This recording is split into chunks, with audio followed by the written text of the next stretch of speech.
In the gym, everybody there knows. New York car got into it with the DC car. Next you know, I look at my unit, there's about 80 DC people that does not belong in there. I don't know how they got deep stuff. I think it was through the cell phones. I grabbed my knife or whatever. I grabbed my lock in my sock. I put one in my pocket. I put the other one in the thing. I just found somebody from that area, you know, that I didn't like. Put my back against the wall and I waited to go for that person because I said, fuck it.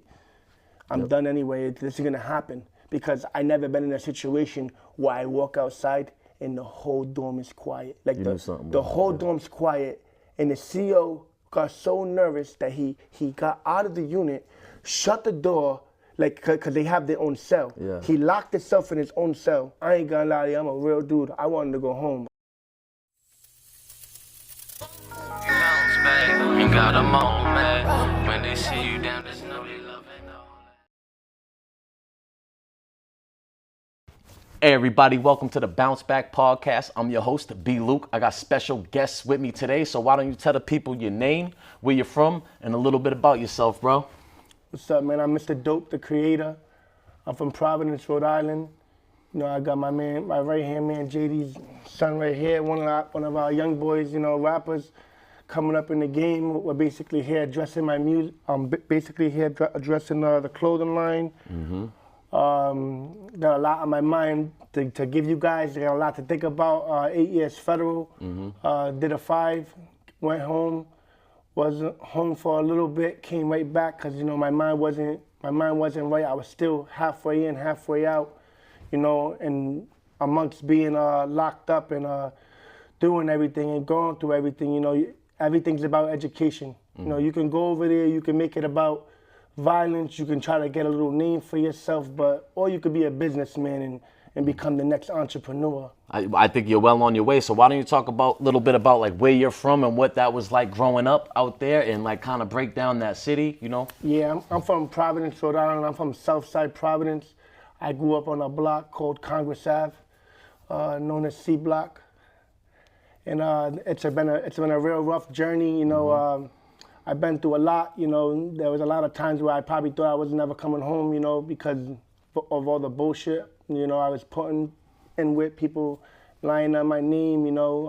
I'm getting locked up for drugs, and next you know, I got homicide police in front of me asking me about things I have no idea about, you know what I mean? I'm not into all of that. I'm cut from the old cloth. I'm not like these young guys that want to get into all these politics, talking about this and that. Like, you know, you don't get far from that, you know what I mean? And at the end of the day, you know, everything is about motivation and growth. And when you realize that and you learn that and you learn about the power and you learn about the poison, you gotta learn how to go back and forth between what you, like that said, pick your poison. You know Absolutely. What I mean? So why don't you talk a little bit about the clothing line? What's the brand? What's this about? When did you start it? How can people find it? Okay, my website is https://zombietrap.store. You can find it either organically through me or you can find it through my website. I haven't updated the new clothing on the website. It's usually a lot of work. I'm kind of lazy with that stuff, but I got to get people to do what it do for me, you know what I mean? But at the end of the day, I always have it. I always have new drops. My drops are limited. My drops sell out really fast. I get a lot of love from Massachusetts. Shout out to Mass. I get a lot of love from a lot of cities, New York, you know, Connecticut. You know, I got a lot of people I deal with from the FEDS, from a lot of them cities, you know. They know who they are, you know, shout out to them. You know, a lot of big names, you know.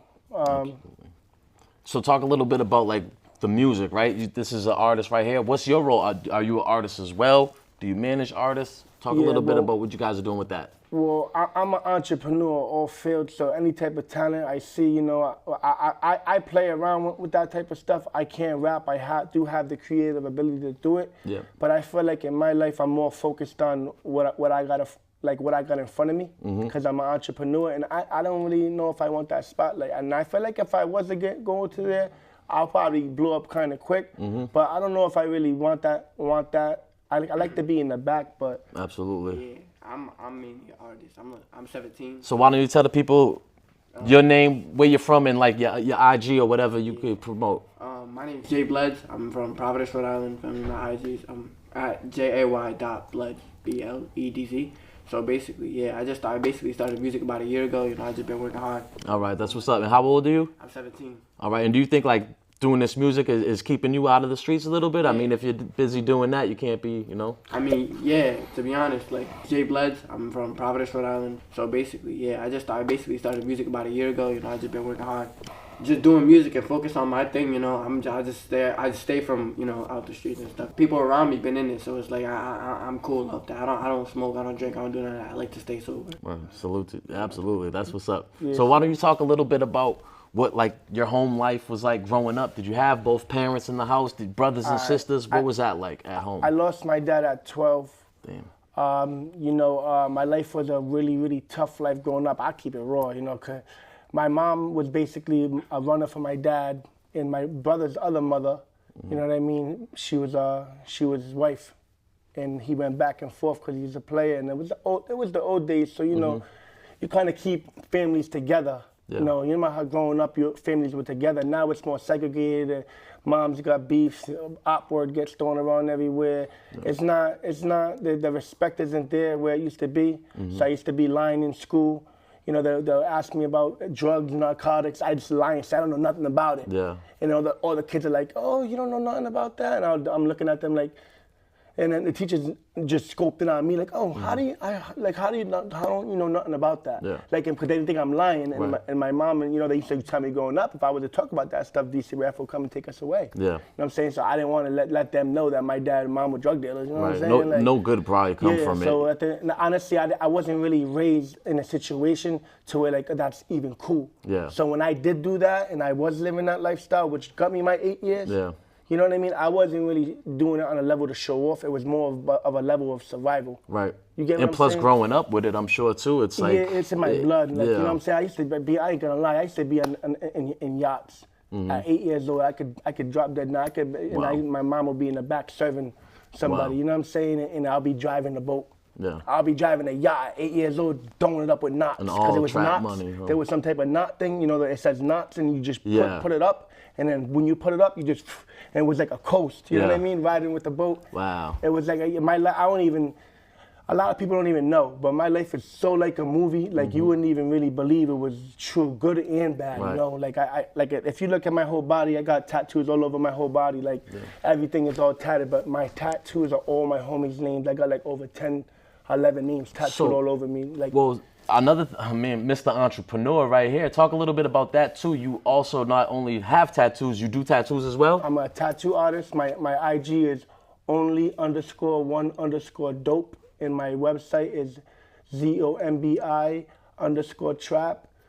I'm a tattoo artist. I'm a truck driver. I drive tractor trailers, Class A, and I'm also a clothing line creator, and I also own my own online store. So where do you think you got that hustle mentality from, being the son of a hustlers?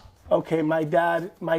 So I didn't really get into detail. So let me tell you what type of hustlers my family was. When I thought you sold drugs, I thought you were rich. Right. I didn't think you sold drugs on a low. I didn't know there was a low class level of selling drugs because I wasn't. My dad bought my favorite car. He bought a 2020 Corvette, new edition style in 2021. You know what I mean? I'm Ferraris, Porsches, whatever you could think of. My dad had K&J Construction Company.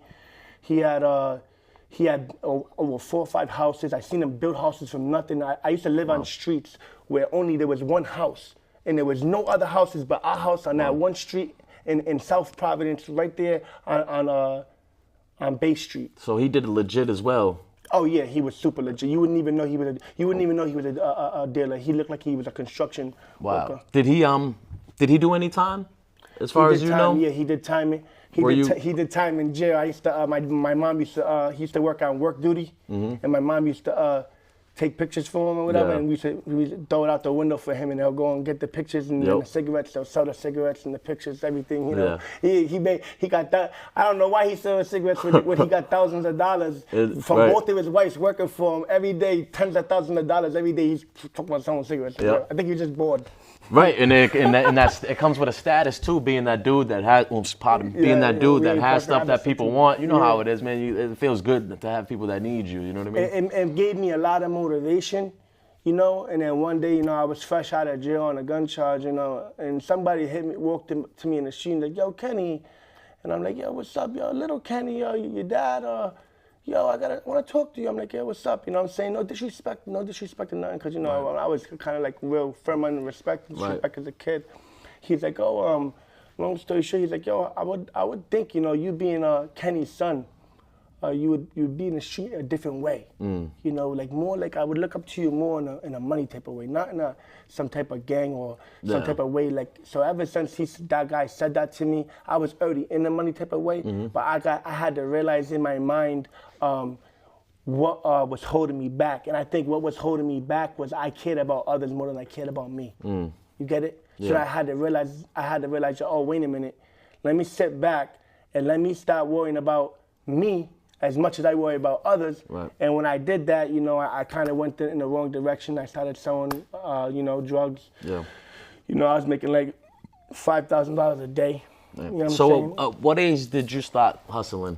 I started hustling at probably about like first started hustling like at 15. 15. Like okay. 15. So how did you do like as a student in school? Did you get good grades? I mean, did you not show up? How'd you do in school? I never even, I thought school was a joke, but I graduated with the bare minimum for the fact that, you know, I'm not a failure. Yeah. And the thing about it is anything that I start in life, no matter how many such time goes by, I have to complete it. Wow. Because my mom put me there. You know what I'm trying to say? And honestly, I was like, I was kind of infatuated with, it sounds crazy, but I was kind of infatuated with special forces and like you know, like mercenary, you know, that type of, because my grandfather was a paratrooper. Oh, okay. So he was a real serious paratrooper. He used to talk about ears in the string around the waist, 70 ears on his, you know, that guy's been through a lot. So, you know what I mean? I've always been caught back and forth between both fields. Yeah. Like, you know what I mean? So that's what probably kept me so dangerous, because my grandfather's military, my dad's a friggin' killer from Puerto Rico. You know what I'm saying? So it's like, it's tough, like, you know what I mean? Like, cause both sides of the family were serious. Right. There's times where like my mom, my grandfather and my dad almost killed each other. That's crazy. They both had their weapons out. 12 years old, you said you lose your dad? I lost my dad. Yeah. How, was that to street violence? How did you lose your dad? Nah. The street there was no street violence. Okay. We didn't have to worry about that. Okay. My dad died of a heart attack. Oh, man. So you know what I'm saying? The streets took over when he had that. Did you have any brothers and sisters? I got all brothers. Okay, so like, how's the family handled that? Like, you're 12 years old. What did you notice about mom? How did it affect her? So what happened was, my first brother was in prison for selling drugs already. My other brother, I woke up, I was with my mom, I woke up in the bed or whatever, and I heard her saying, what, Kenny, like my dad had passed away, and I couldn't believe it, you know. Yeah. And at the time, you know, I was 12 years old, and growing up as a man, you know, when you go through stages of your life, and I was starting to get to that age where I kind of wanted to be around him more. Because I was trying to learn who I was, how to be a man, So a lot of people look up to things like that, you know what I'm saying? And I actually got to have that. Yeah. But me growing up in my neighborhood, you know, a lot of guys didn't have that. So I tried to fill, even though they didn't know, I tried to fill in that part. I opened up my home to people. My home was a base. I kind of played a father figure to people my age. Wow. Like, yo, they wanted it. Yo, off the block, it's weird right now. Right. Yo, stop arguing, stop lacking. I'm always stop this, stop that. Oh, we had enough of this. Man, I ain't gonna lie, man. Wow. I done been in situations where you would think, like, imagine being in a friggin' shootout and no police come. Yeah. Like, and nobody's here to help you. Nobody's here to do nothing for you, nothing. And must feel really alone in the world at that point. Well, you know? I didn't really feel alone. I felt like I had some good men with me. But But other than that, it's like no. It was just it was a different generation. Yeah. You know, everybody was more quiet, less cameras, less talking, less people. It's more quiet. It's more business, you know? Absolutely. You know. At what point do you start getting arrested and locked up? Okay. Did you do juvenile and all that? I got caught in the juvenile a couple times, stealing bikes in a couple of little situations, but I didn't smoke weed. First I smoked weed First I tried it at around 8, whatever, boom, boom, boom, and I really started smoking around 12. I got caught by my brothers, and I looked up to my older brothers. They were very feared, and he told me he's gonna wrap the bike around me. If he catches me smoking again, you feel me? Yep. So I stopped smoking until I was 18. I gave them that respect because Right. when I did it, I kind of knew in my mind I wanted to do it forever. Yeah. You know what I'm saying? Right. I already had it, so I out of Plus, you don't respect know for too. them. Your brain's developing at that time too. Exactly. I wish I didn't start as early, but Yeah, you know what so I mean. But- our generation, it's installing cars at 8 years old. Our generation is real different. You know what I'm So, saying? so let's talk about that, right? You come from hustlers, you're on boats and stuff like that, Ferraris. What are you doing stealing bikes? Is it the thrill? Is it just you doing what your friends are doing, just we're bored? just trying to be as bad as we could be. You know, and it's like, and it wasn't even about, you know, because you got to remember too, it wasn't after I was a king, right? But then my dad passed away. You know what I'm saying? So when I was at 12 years old, it got bad too. So it wasn't always good. Yeah. You get what I'm saying? So once it got bad, when it got bad, long story short, there was a day I had to realize like my dad wasn't here no more. I didn't have nobody no more, and my older brothers were doing their own thing. So me and my brother had to fend for ourselves, and that's where the streets came, and that's where my block came, and that's where my hood came in. We used to label things as adventures, but really we're just stealing to survive because we don't want to take away from younger siblings and households. So I told my brother, like, yo, listen, our baby brother is gonna starve if we eat all this food stamp money. We gotta go out and get it in the street, because if not, you know what I'm saying, it's over with. Yep. I used to hustle since I was scamming before they was even scamming. Right. Like, you know, I used to be a kid. I used to work for a company called Acorn, and I noticed they used to collect money from people. So I was in middle school, right? And I used to have a clipboard, and I put a fake suit on, and I would be at Walgreens collecting money for Adelaide school that's about to be made, and it wasn't, and that was done with. We was collecting all this, so I'll make $200, $300, $400, $500 a day, and I'm in middle school with all the clothes, everything. Yeah. Everybody's wondering how I'm doing it, and they'll be looking at me like, oh, you're getting money. No, I'm scamming. Yeah, I'm that's scamming crazy. It money. reminds me of a time I did, not like often. I think once or twice we used to scam, and probably, you know, I'm sure I paid for it, comma wise or whatever. we all Now did. since We all then, did. We all did. but like the walk for hunger, we used to there was like it was a charity. You would donate, and then you're supposed to walk so many miles. I was standing in front of Stein Market, like, oh, would you like to sponsor me for the walk for So hunger? you were doing it too. Yeah, yeah. Unfortunately, man. Everybody catches on. you Yeah, know? man. Or That's even, just crazy. I mean, I It's see like- people. It's a kids- generational thing. Even maybe. remember, we were like canning for Little League. Like you go out there trying to collect money for Little League and stuff like that. And I remember, I didn't do it then till I was older. I make but $1.50 a day, easy Yeah. on a slow day, $1.50. You know how much that is for a middle school kid? Yeah. And sneakers only $40, $60. absolutely. And my idea wasn't like to keep doing that for Forget money. about it. My idea was just like, let me get like enough for an ounce, a treat. You know what I mean? And from there, go. I didn't want to stand out there every day, but I just needed money up front. But like you said, we was scamming before, like it was even scamming, and you know, we paid for it since. So, talk about like how do you eventually get caught up by the FBI, by the feds? What happens with that? I mean, You know, I come from a money block. My whole block makes money. You know what I'm trying to say? So at the end of the day, I come from a money block.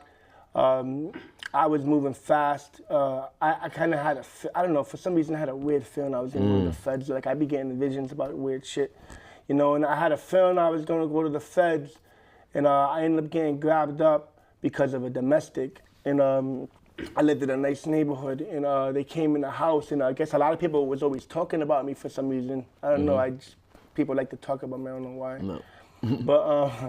But trending topic, they said, oh my God, when they came into the house, they're like, oh, this is where you live at, huh? Wow, this is a ghost right here. We hear so much stuff about you, but we don't know where you live. We can never find you. We don't know nothing about you.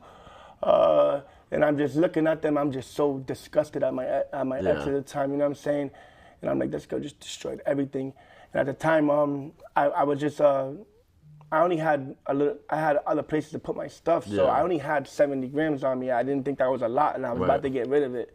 You know what I mean? And my night for the night, make my little last thing, and my night for the night, and they came in, they found it.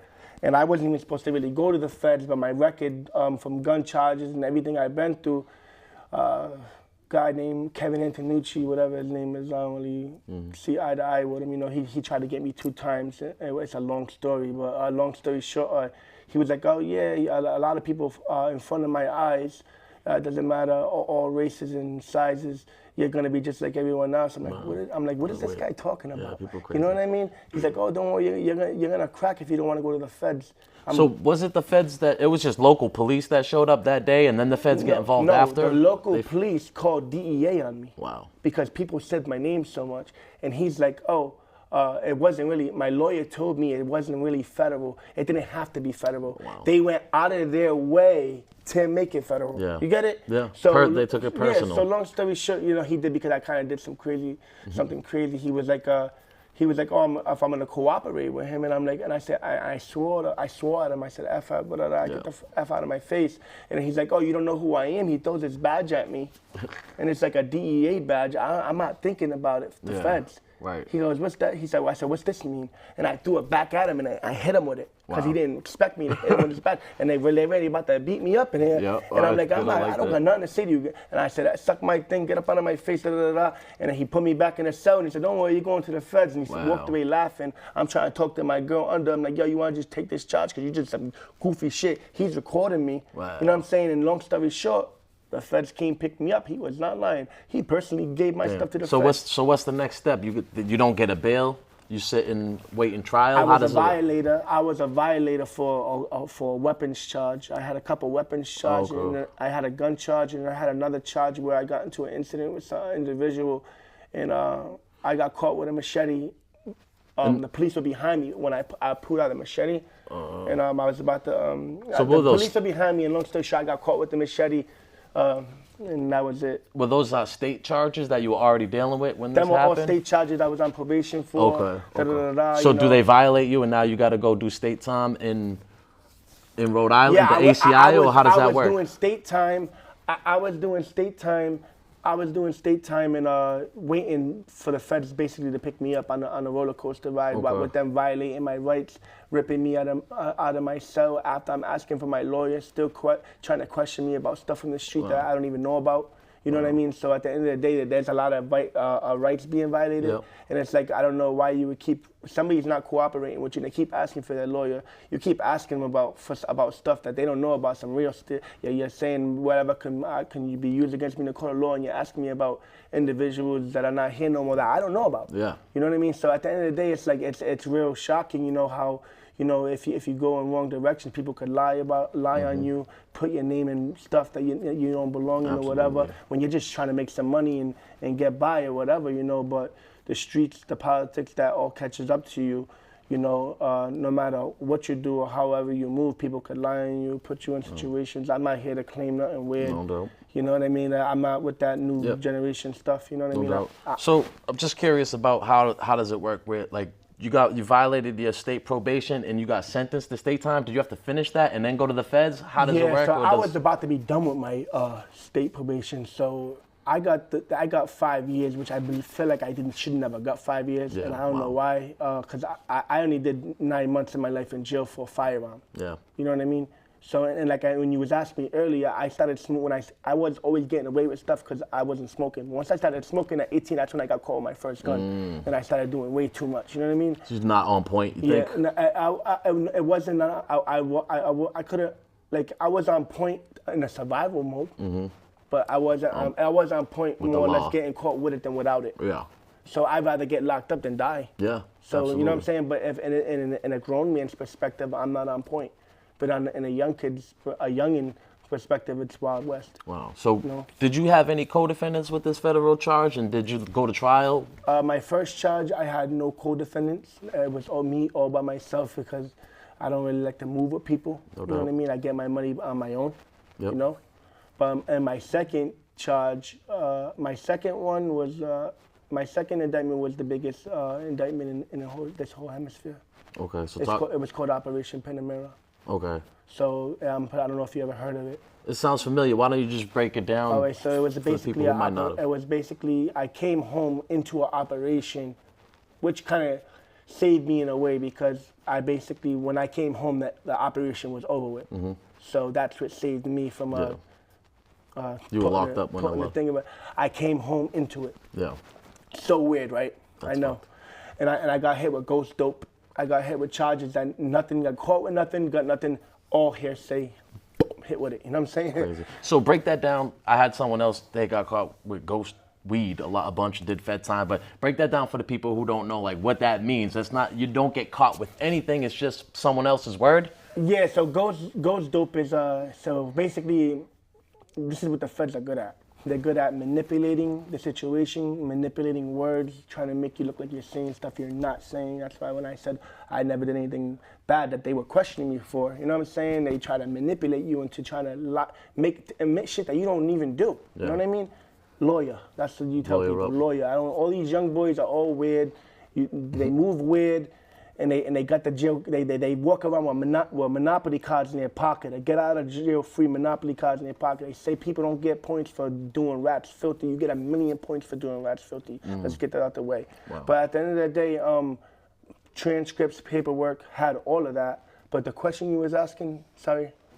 When you was it the ghost. What they mean by that, like how they just go off of, you know. Yeah, so basically, it's like, so for example, right, I'm gonna give you an example of how the ghost dope works, right? I was helping somebody out, right? Long story short, we didn't see eye to eye with somebody that was in the middle of them, you know, because I don't want to give too much information, you know, because I'm respectable like that.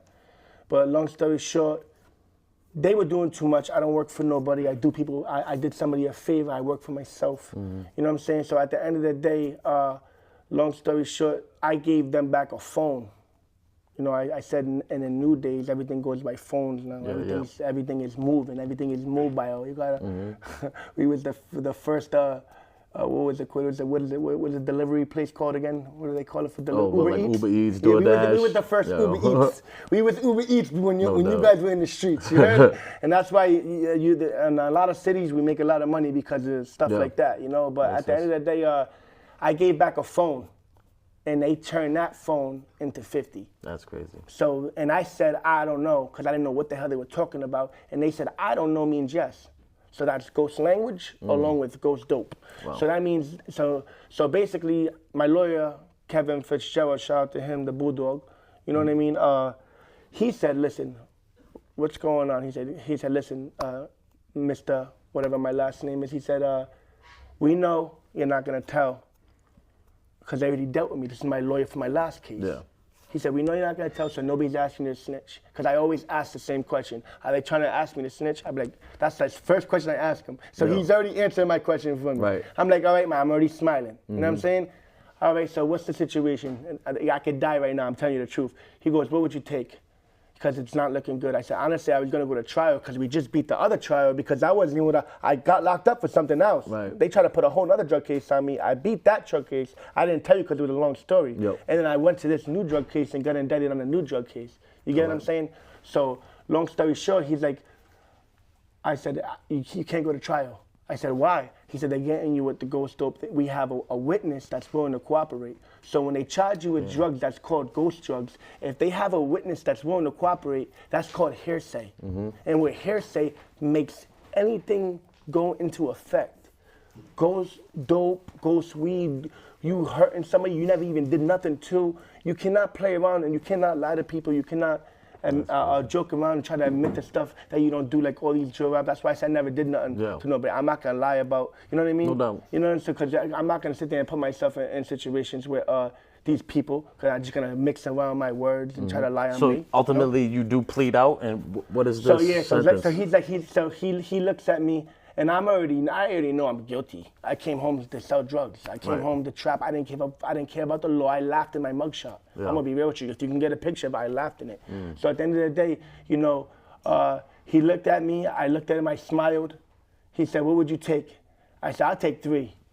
I'll take 3 for this right now." Because I already know I'm a career criminal. Yeah. This is my 3rd charge right now, but they know they don't have nothing on me. They're trying to get somebody to lie to put ghost dope on me. That's how you know they don't have nothing. Right. They got a half a phone call of me trying to give a phone back. I know they don't have nothing on me, but I'm not going to play with these people. Yeah, because these people... They'll smoke you. These people will destroy my whole life. Like, you know what I'm trying to say? So long story short, you know, my family did something in the courtroom, like something, like a little ritual for me. Okay. Because I have family that does stuff like that. Yep. So long story short, it's basically what the Skrilla be into, that type of stuff. You know, my family has a history into that. Okay. So long story short, this ritual was already done. You know what I'm saying? So I can't speak too much on it, but I can talk about the gist of it. So I'm in the courtroom, and he says, I know there's a way to get you 3 years. The only way to get you your time, because my co-defendant, the head of the case, is snitching. Yeah. He's telling. to everybody. Yeah, De Los Santos. Yeah, he was telling everybody, right? So, long story short, he said you gotta sign something called a binding plea. You know what that is? No, explain. All right, a binding plea is basically me copping out by myself to my own charge to a complaint. Okay. Does that make sense? Yeah. So I'm not gonna get indicted. Right. I'm just gonna go to the side and say, this little 50 grams is mine of fentanyl, and I'm gonna cop out to this bullshit 50 grams that I didn't even get caught with a half. Right. You know, the same way imaginally they put that in my car and framed it on me, how they're pulling out myself, asking me stuff that I was locked up for. Yeah. You know what I mean? So you're like, hey, you're putting me in areas and I wasn't even in. I was in federal, I was in Jersey. Don't ask me about crimes when I'm in Jersey. Thank you, have a good day. Exactly. You know what I mean? So long story short, what was the sentence? What was the ultimate plea that you pled out to? What, okay, did you get the 3 years? Yeah, they did me a little dirty. They did me a little dirty, and they're still doing me dirty to this day on it. But so this is what happened. So I pled out. I got the I got a little bit more than 3 years because they said, oh, you got violation time, so we can't run your time concurrent. So so a certain amount of time you got, that's not going to be concurrent. Well, I don't know, it was like 6 months towards my sentence. So I would have had a year in. Yeah. So now instead of doing a whole year in jail, I only did 6 months in jail. But really, I got a whole year in jail. Yeah. You get what I'm saying? I get what you're I don't saying. get no breaks. I get 0 breaks. I know how that goes. So long story short, they said you could cop out to 36 months. 36 months. I was happy with it, but I was like, okay. I said, no, I'm not copping out to that. Give me my time concurrent, and I'll cop out to that.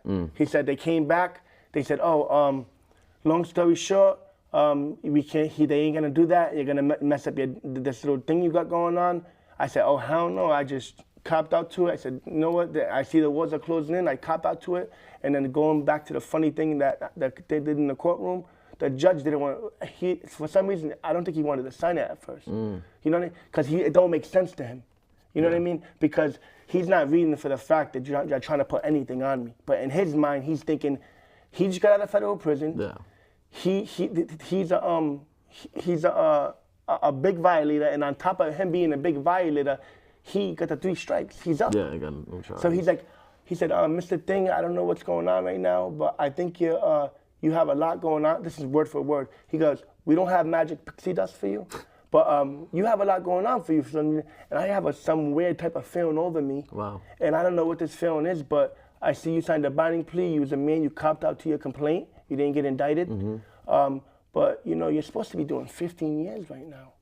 And I'm like, and I'm sitting there like just waiting. And he's like, yeah, I don't know.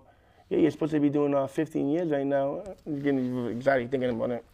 But yeah, and long story short, even if I had to do that 15 years, you know, I'm gonna do my time at the end of the day. So that's why now that I decided to change my life, I'm like, you know what? I'm not gonna go towards no type of crime because I can get it off for all the books I read. But I read over 30 books in jail. Okay, so let's talk about that. You came up with a lot of this stuff while doing time in the Feds. So why don't you talk a little bit about like how that works? Where did you do your federal time? Did you bounce around? I did my time in FCI Farrington. And the way I see it is... And where is it? What state is that in? That's in New Jersey. New Jersey, okay. Yeah. That's where... so I started off at FCI Farrington. I went from MDC Brooklyn to FCI Farrington, and I stayed there because when you're in the Feds, if you're moving around, it's not a good thing. You're either in the way or you're a rat. So at the end of the day, when I go into a place, I'm not looking, I've already been in dumb gang violence, and all that goofy stuff. I'm not looking at no place as a place where I'm trying to make a name on a violent level. I'm looking at it as a business. A business opportunity. I was making thousands of dollars a day. You think I'm gonna go from making thousands to go to the Feds? Because when you go to the Feds, it's not the state. I don't know. Some states are different. I see people make $10,000 a week in the Feds. You get it? Yeah. And I need that. Yeah. I need some of that money. I need Absolutely. And that $10,000 you make a week, I need at least $2,000-3,000 of that from you. I need $2,000-3,000 of that from you. I need a couple thousand from you. Come to my cell and I'm gonna tattoo the whole squad. So talk about that. Where did you learn to tattoo? Did you learn that in the Feds or? My homie right there, Sazon, he bought me a tattoo machine. He caught a sting, and he bought a tattoo machine when we were kids. You know, he ended up getting in trouble, getting locked up, changing his life. You know, for that situation. You know, but he bought me a tattoo machine, and when he came back out jail or whatever, you know, he seen I was tattooing, That's cool. and I wasn't taking it too serious because I was selling, doing my what you thing, gotta do, selling or yep. whatever, and then when I got locked up in the feds, I already had that talent because I was doing tattoos here and there. You know what I mean? So long story short, I took it serious and I just lied and said, yeah, I've been doing it for longer than I have because I seen people making that money off of that. Yeah, that's big money. You know? There's a big demand for that in prison for tattoos. Yeah, absolutely. so at the end of the day, in prison, once you kind of get the yard quick for being a tattoo artist, no matter what crew it is, no matter who has the yards, you have access to all high privileges. You can say, like, when I was in MDC Brooklyn, the MS-13 car was wilding. They just had stabbed the police officer, hit him with a fire extinguisher. They just had stabbed a YG kid through the neck, left him paralyzed.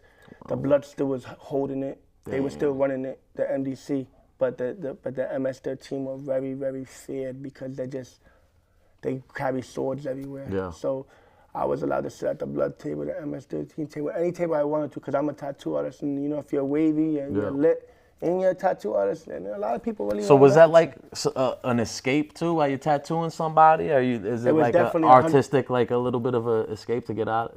It makes you feel like you got your own business and you're not in jail. Yeah. You know what I'm trying to say? And it feels good to not have to depend on people from the street. You know what I mean? It depend on people from the street. Absolutely. As a man, it's tough, especially if a lot of us, we got to ask like our mom or something. You know what I mean? As a man, nobody want to ask their mom for money. You know what I mean? We out here, there hustling, trying to not, and now you become a bill. When I was in jail, there was times where I was helping my mom and my girlfriend from in jail. Yeah, so some people do. I was giving them money. Absolutely. I was giving them money from inside jail. At what point do you come up with the idea with the clothing brand? Was that in federal prison too? Yeah, I came up with the clothing brand in federal prison. Basically, I had a splurge of ideas after, because I was reading Think and Grow Rich, Cash Flow Quadrants, Rich Dad, Poor Dad, Art of War, 48 Laws of Power. So I always knew I was like a creator. Yeah. So I realized,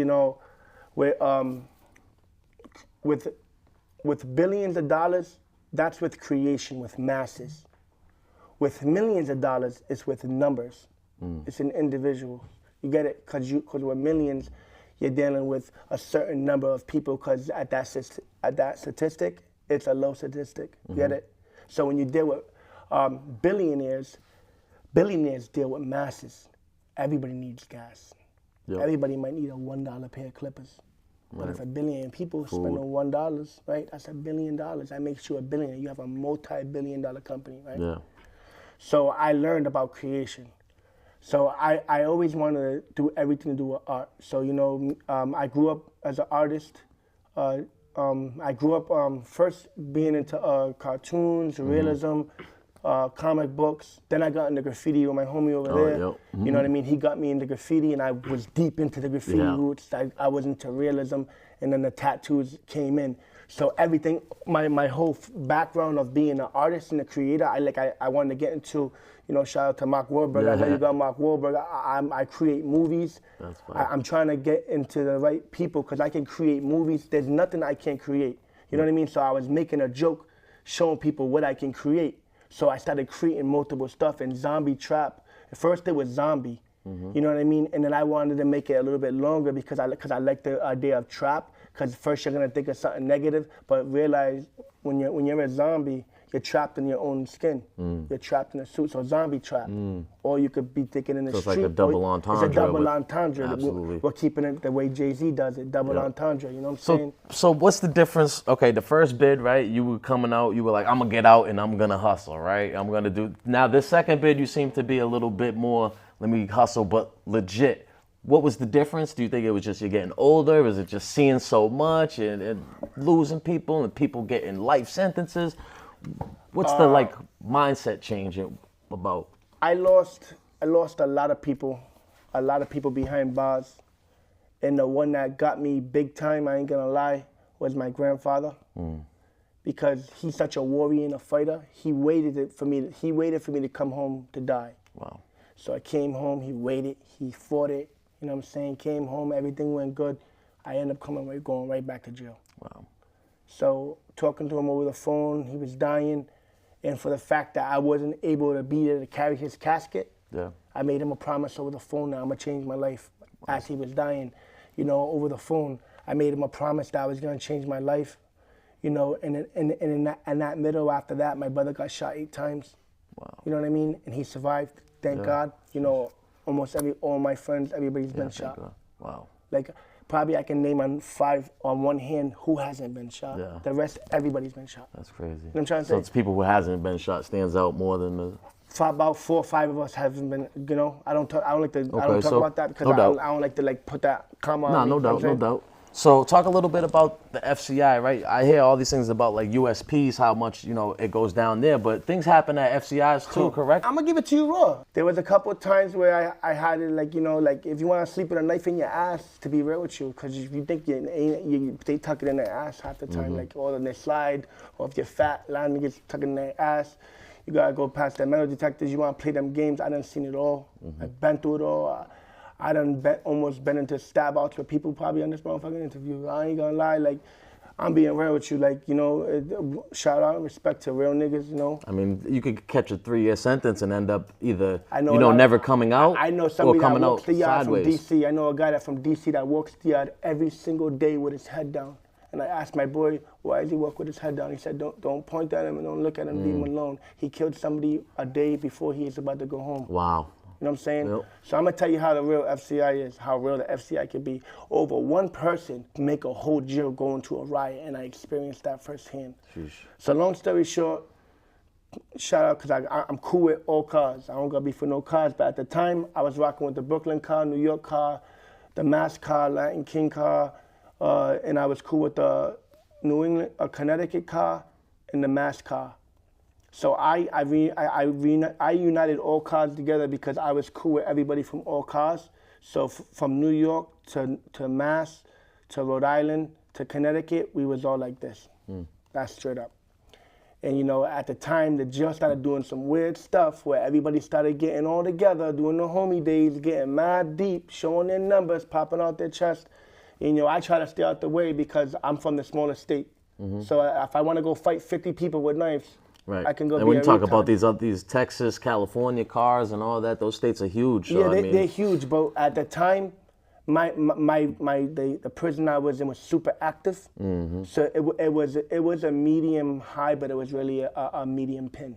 Gotcha. And I can explain why, because it was just too much DC car there, and it was too much at one time. The jail ended up becoming a different type of jail after a while, after I left and everything. But long story short, there was one time, you know, in the gym, everybody there knows, New York car got into it with the DC car.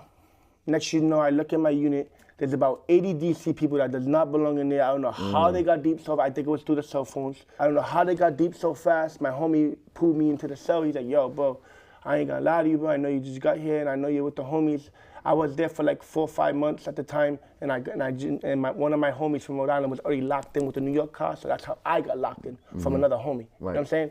I grabbed my knife or whatever. I grabbed my lock in my sock. I put one in my pocket. I put the other one in the thing. I just found somebody from that area, you know, that I didn't like, and I just put my back against the wall and I waited to go for that person because I said, fuck it, I'm done anyway. This is gonna happen. Because I never been in a situation where I walk outside and the whole dorm is quiet. Yeah. Like the whole dorm's quiet, and the CO got so nervous that he got out of the unit, shut the door, like, cause they have their own cell. Yeah. He locked himself in his own cell. The whole dorm got quiet. The 2 big homies from each car went into the room, had a conversation. They went out the conversation. The shit cleared. I ain't gonna lie to you, I'm a real dude. I wanted to go home. I'm not trying to get caught up doing stuff. Absolutely. You know what I'm saying? Because at the end of the day, everything falls on you.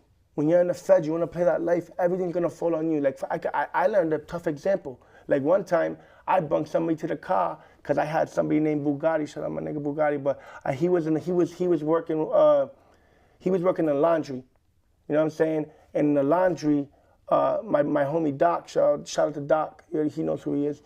He was working laundry and he was cool with Bugatti, so Doc would come with Bugatti and they'll tell me everybody that's coming in, oh, one of your homies is coming in dope. So I'm going, yo, you from Rhode Island? He's like, yeah. So I got to give him the speech. Yo, you got the whole 30, paperwork you got 30 and all days that. to get your paperwork. If you take anything from us, you're in violation. They hear the whole thing. But I guess because he thought he was from Rhode Island, he was like in between Rhode Island and Mass from both states. He was like a bouncer. Yep. He thought it was a joke. So long story short, I'm in the yard with him. My homies, that's when I realized that, you know, I had one real homie in the car that was gonna crash. He was ready to go, but I had other homies that only cared about themselves, and they wasn't trying to crash. They knew they were 4 or 5 deep. They was not trying to. So they tried to put the story on me because I ended up finding out he told. You know, so they tried to put the story on me. I'm looking like I don't know. I'm not young. You know, I'm in my early 20s. I don't know what's going on. I don't know how the politics work. So I'm like looking at the car, like, all right, let's go take care of it. And they look at me like, no, you gotta take care of it. Wow. I'm like, all right, bet. I'm not scared. So I'm looking and look back, like, is anybody coming with me? I know this, nobody's coming with me. I'm going all by myself. And not one person from the car is coming with me at this time. You know what I'm saying? So long story short, I think one of the other homies from Rhode Island ended up coming shortly. I didn't care about him. I didn't need him. Then my other homie, Busy, from the Jersey car, which I'm cool with because he's Puerto Rican. You know what I mean? We worked out together. We was in the same workout car. You know what I'm saying? He's like, yo, dope, I'm gonna go with you. I said, nah, that's just a homie thing. You ain't gotta come with me. I go by myself. I have my thing on me, everything. I'm like, nah, I'm good. He's like, I got my shit on me too. Everybody has their knives. He's like, yeah, I'm gonna go with you. He said, I said, nah, you ain't gonna go with me, but that's not your business. It's on your car. You're gonna get in trouble with your car. He said, look, without disrespect, Kenny, no disrespect to you, but you let him work out in the car with us. This is my workout car. You know what I'm saying? So now, since this is my workout car, you're involved. You know what I'm saying? So, and honestly, I put him involved. So as a man, I just stayed quiet, left him alone. I didn't want to even do nothing to the damn kid. Oh no, I was trying to go home. I don't like being in jail around dudes. So does he get sent out or? What happens is I say, yo, come in with me to the yard, you know, because there's a blind spot by the shed that we use. You know, and I'm walking with him on the track, and I'm like, yo, let's go talk about something. And blah, blah, blah. I guess I don't know who told him, who tipped him. Yeah. He started walking like backwards. And I'm like, yo, come on, let's come over here by the shed. He's like, nah, dope, nah, I'm not trying to go over there. I said, why you don't want to go over there for? Were you guilty about something? Are you guilty about something? He's like, no, I'm not guilty. I said, all right, so come over here. And Billy's like, why you acting like that, bro? You never acted like this before. You know, and long story short, he said, look, I ain't gonna lie, I told. Wow. I said, all right, you know what I'm saying? I said, all right, bet. And so I back out my thing. And I'm like, in my mind, and I'm thinking like I'm real deal on camera. Yeah. You know what I'm trying to say? I'm not off of camera. Yeah. I'm really about to be a dummy like these people. You know what I'm trying to say? For people that didn't even want to go for me. I said, you know what? I'm a real fair dude. I'm cut from a different generation. I'm a thinker. I'm a fair dude. I said, you know what? How about this? Go back to your unit right now. Go get all the stuff you grabbed and go walk to check in. Because as a real dude, as a crash out, you have an option. You can check someone in or you can crash. Right.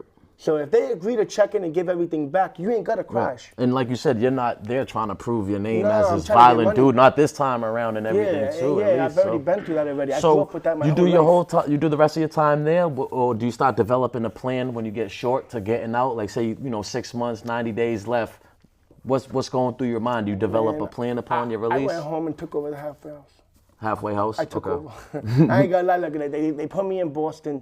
They get the Cooler Child. Shout out to Boston. Shout out the whole Boston car. You know what I'm saying? They put me to the Cooler Child. Boston was in there listening to my homies' music already. Oh wow. So I'm over here walking. I'm from Providence. You know what I'm saying? So I'm over here hearing my homie Vic Mucker, hearing all my homies that are in the game. Other homies too. You know what I'm saying? But at the end of the day, I'm hearing their music playing, so I'm over here amped up. I'm feeling myself, walking like, yo, them are my homies right there. You know what I'm saying? Springfield showing love, everybody in Mass showing love. I don't know, I'm coming home to this, you know what I'm saying? That's what's up. So long story short, I ended up getting shipped to the Rhode Island house. Okay. You got the What do you mean by shit? They just I had to go close to to home? It's called the Houston house. Okay. I was in the Cooler Child, and we was opening the Houston house. Okay. And I had a field day with them. The long story short, they wasn't following none of the DOT. So what are you doing with your time when break that in the halfway house? Do you got to go to work? Or you just there the whole time? How does it work? Like what do they want? What do they want from you? Like what do they expect? Drug tests? You got to follow the rules. You got to do drug tests. And you got to do the right thing. In that situation, I wouldn't want to ruin it for the other guys. Yeah, no doubt. But what you're supposed to do is, because it's real. It's real strict, and you gotta follow rules to go out. You know what I'm saying? You got to follow rules to go out, to come back. You know, you got to go to work and or look for jobs. You know, and if You get weekend passes and stuff, or you got to work for stuff like that. Get weekend passes. But for me, the first time, you know, I had the time of my life. That's it. I mean, especially coming from there, it's obviously like being free, pretty much. Yeah, pretty much. And the second time, I just went to work right away and get the hell up out of there. Because I was like, you know what? The second time, I was like, yo, let me. So you able to like do tats in the halfway house and stuff too, or if you get caught doing that, they're gonna send you back? They won't. They was acting. After I turned it out the first time, I had people coming back at 9 o'clock. Yeah. We was having parties in there. They was new. So why don't you talk a little bit about like doing all that time, right? It's a lot of time to self-reflect, right? Like, were there things that you like learned about yourself that maybe you didn't know? I'm my own biggest enemy, and I learned that I'm even more of my enemy trying to get other people to understand that they're their own biggest enemy. Because I'm deep into that matrix stuff. I'm very spiritual. You know what I'm saying? I'm deep into the matrix stuff. You know, and I've been a little bit more different here than everybody else. You know, and when you're an entrepreneur and when you're going places and you're different, you have to accept the fact that you are different. You know what I'm saying? Absolutely. And embrace it, not just accept it. You gotta embrace it, accept it for a positive. And I was reading books, man. I kept reading books, you know, working out, playing handball king. You know what I'm saying? You know, okay, we might have to handball king. Invite you down here for a game. If you want to come and invite me, I'm definitely down for that. I've been talking to a couple people about organizing something, even like a tournament or something. I think would be pretty cool, There used to be leagues in the FEDS. I was A League. Okay. So, you know, you had C League, B League, D League, whatever the heck that was, and you had the A League. You know what I'm saying? the beginners. So I was reading these books, right? And amongst reading these books, I'll see everybody's flaws in the books. Oh, my boy suffers from this guy right here. My brother, he suffers from that. That guy, he suffers from that. What about your own? Did you see your own flaws in there? It took me a little while. I'm getting okay. I'm getting there. My bad. So after I was reading books 2 times. You know, and I had to read like 6, 7, like books. You don't know, but books is, if you're getting into, what's it called? You know, if you're getting into like entrepreneurship, books are very dangerous. Books of knowledge is very dangerous because you have to get your knowledge up. You have to get your knowledge up to learn about more knowledge. Yeah. If you don't get your knowledge up to learn about more knowledge, you don't understand knowledge. Knowledge is keys. Yeah. So I had to read books to get to other books. Yeah. Because I'm not on that level yet to even understand Absolutely. that. Because some books are described in a different time frame. Yep. So you have to understand a different time frame. Errors and stuff. So as I started doing that, I'm like, wait a minute. I read a book called Awaken the Giant Within by Anthony Robbins. In that book, you got to kill yourself. And then you got to go to your own funeral and think about what people would think about you, what people would say about you, who would come, who wouldn't come. Think about who wouldn't come. Right. You know what I mean? Think about all the good stuff, you know what I mean, about you, because your life's over. Yeah. So now I have to come back from that funeral, reincarnate yourself, and now let's come back with honesty. Rebirth. Yeah. Rebirth. And then I started reading that book. I'm like, whoa, wait a minute. It's not this person. It's not that person that suffers from this. We all suffer from the same thing as human beings. Yeah. I'm suffering from this. Absolutely. That's because that person suffering from that. That's not my problem. That's their problem. Absolutely. And these are the people I chill with. And you know what? The people you chill with, you suffer from the same things they suffer from, because you're who you chill with. Yeah. So that's when I had to really work on myself. And you know, I crashed out a couple times coming home. Even the second time, you know, I really had to work on myself, because it's real easy, you know, because with anger problems, you know, and temper problems, it's real easy to explode and make some mistakes. But at the end of the day, So how have you been trying to deal with those things, the anger and all that, since you've been out and trying to, you know, de-escalate and not, you know, violence prevention, right? Awaken the Giant Within. There's a system, right, within the book, and. You ever been in an argument with a family member and then something funny happens and you start laughing? Okay, yeah. You know what I'm saying? Think so. It can be something Yeah. stupid. Maybe a friend. Maybe but they fell and got hurt. Right. They make a and face then, or something. And then they started laughing too because they did some dumb shit. You know what I'm saying? I got you. So the human mind is so powerful that you can literally, just like I can create a whole movie, because the world is based on filterism.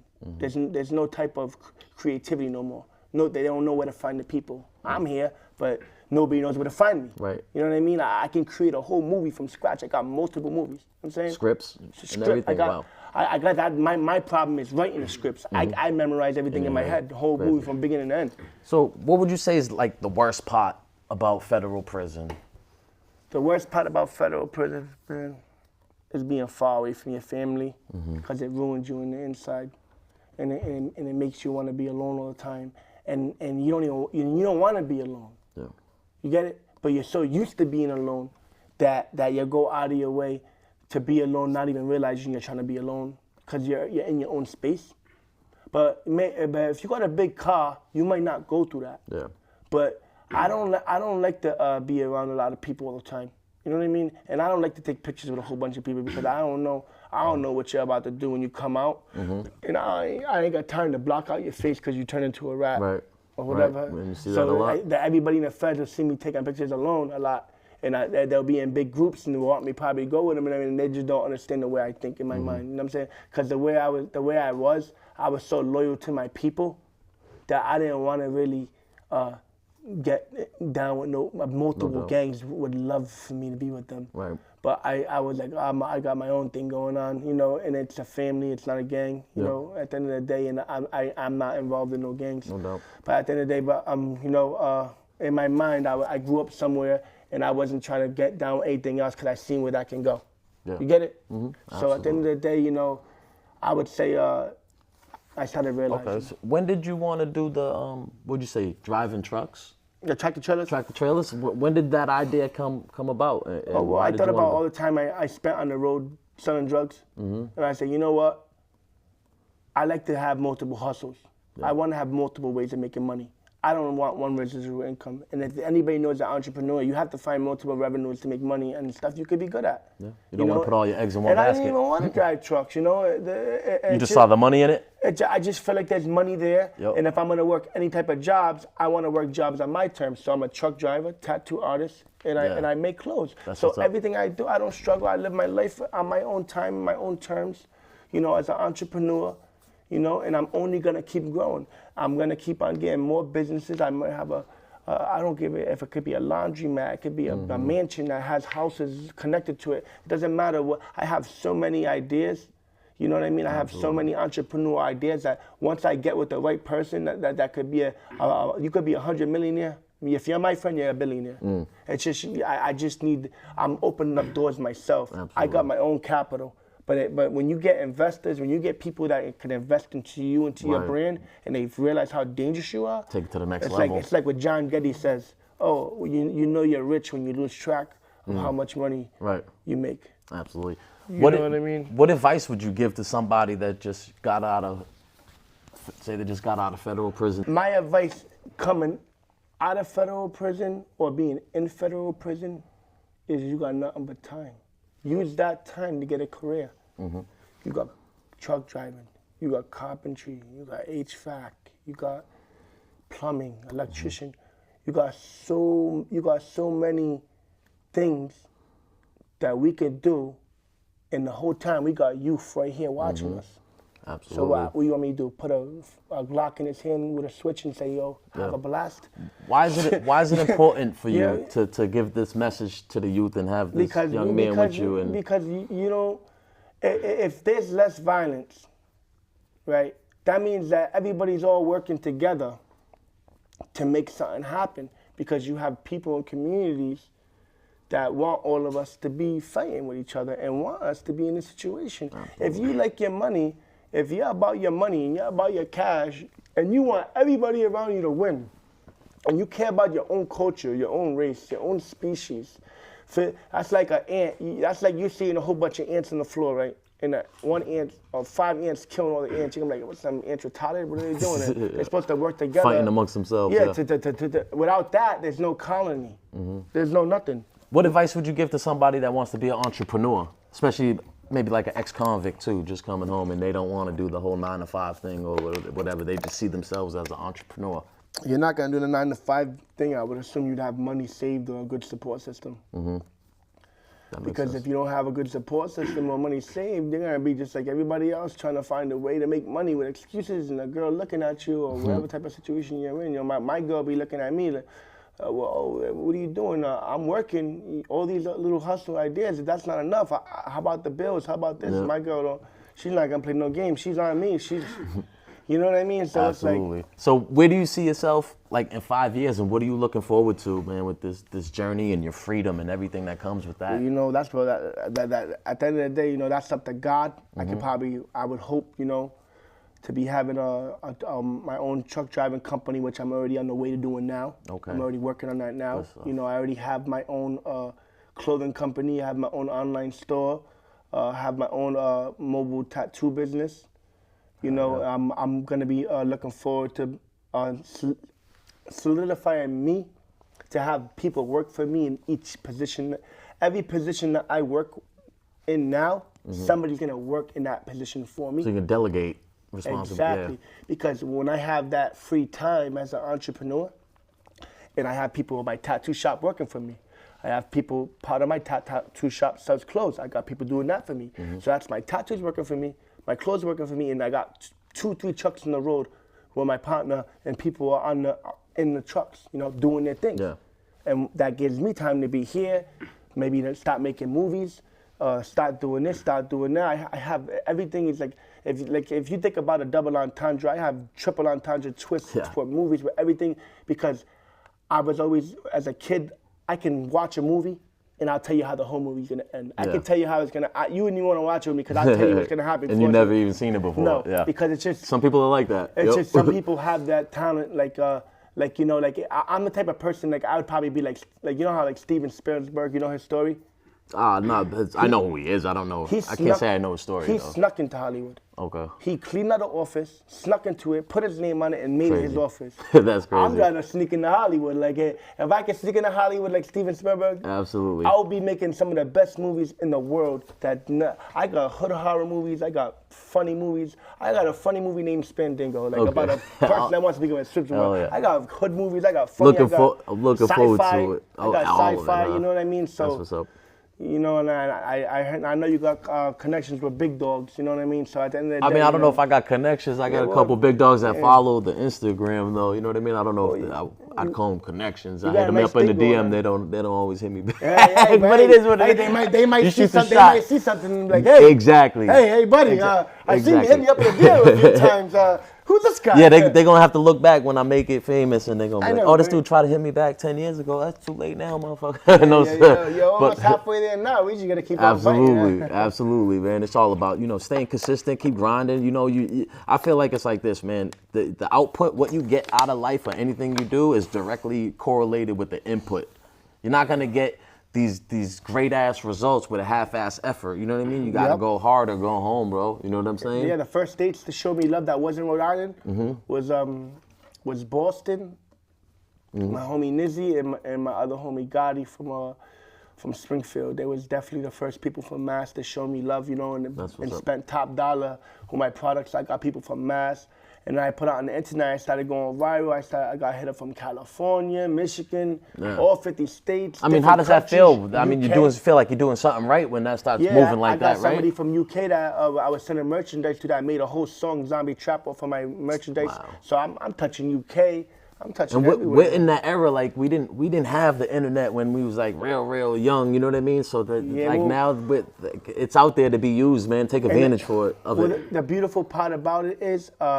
We didn't have that, but we kind of had access to it. Like my homie over there, he used to do like YouTubes and stuff, like funny ass videos. Yeah. And we was kind of doing it before everybody else, but we kind of got caught up in the wrong direction. Exactly. So we was like, just think if you would have stuck with that when it first came out. We was going back and forth. You know, we was still doing it, but and when we would do it. I got homies. We got 800,000 views on some of our songs. Yeah, you know what I'm saying? We got songs with Fabulous. Who? We got songs with Lil TJ. Lil TJ. Okay, yep. I like Lil TJ. We got songs with G Herbo. A few people. You know, we got songs with a lot of people. You need that. Yeah, we got my homie got something with Roddy Rich. He didn't even release that yet. He likes to hold on to songs like Pokemon like cards. Yeah. Shout out to Vic. What about that guy's crazy. you still got I know you said your brothers and everything. So you still got family members like locked up right now, or is that? Is everybody kind of out? Me and my brother was the ones really getting locked up the most. My brother got shot. And he's out now? He's out now. Okay. He's been out, God bless. A lot of my friends are in prison. Yeah. You know, a lot of my friends are in prison. And family members, I don't have a lot of family now in prison. My family was more in prison before. Back in the day, okay. So a lot of them are starting to get older. Yeah. And so starting to get smarter. Absolutely. You know what I mean? So I don't want to jinx it. Yeah, no doubt. But yeah, I'm used to, let's just say this is the longest I've ever been free without having family members go to jail.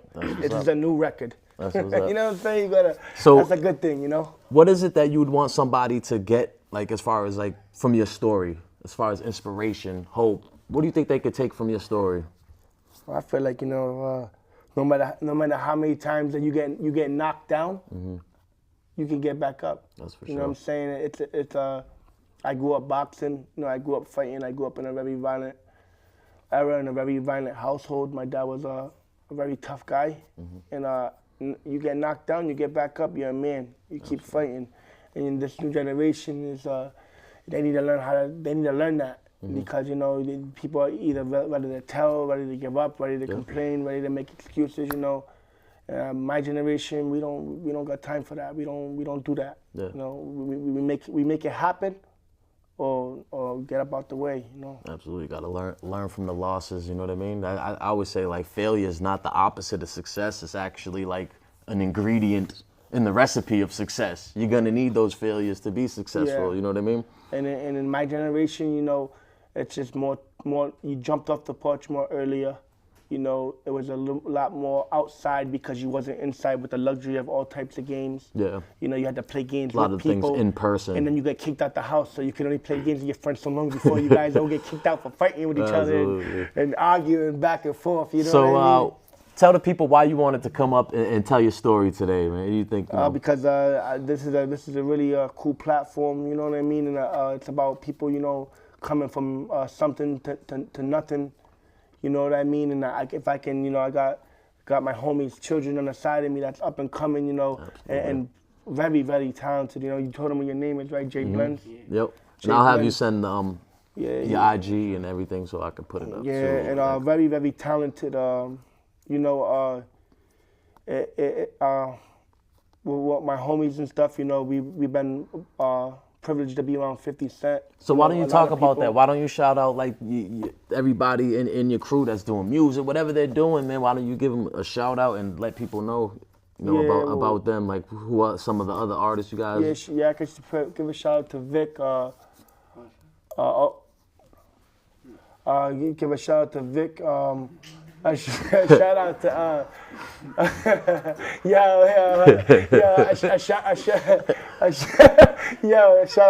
shout out to the homie over there. Yes, shout out to Vic, shout out to my boy Gio, shout out to my boy Lil Santana. Absolutely. AC. Shout out to my boy G-Rock, always making it happen, you know what I'm saying? That's the vampire over there, vampire life. Gucci Amore. I got my other homie Gucci. Shout out to the Amore brand. And himself. Yeah. You know what I'm saying? Shout out to myself. You know what I'm saying? Big shout out to you. Shout out to all the new rappers on my side. You know the vibes. So any last words before I let you go, man, or any closing words or something you wanted to touch on? Maybe we didn't get a chance to, or just some closing words for the audience. It's really nice to meet everybody. You know what I'm saying? Definitely a privilege being here. If you want any type of knowledge, or if you want any type of success, you gotta look for that. You know what I'm saying? You gotta stop asking God for stuff, man. You woke up today. You know what I'm saying? He gave you the power to wake up. He gave you the power to walk. He gave you the power to move. You feel what I'm saying? So at the end of the day, you know what I'm saying? If you want to use that power to complain and just exist in this universe and not create or procreate, you're going to be just part of the system, be part of the matrix, walk around, live, go to sleep, wake up, die. I don't know what you want to do. But at the end of the day, If you really want to go far in life, God gave you the power to wake up. He gave you the power to do it. If you're not going to do it, get out the way, like he said. Get out the way. Yeah. Hey, one more time, I appreciate you coming through. Guys, this is the Bounce Back Podcast. Remember, it is what it is. What's next is what you make it. And on that note, we're out of here. Peace.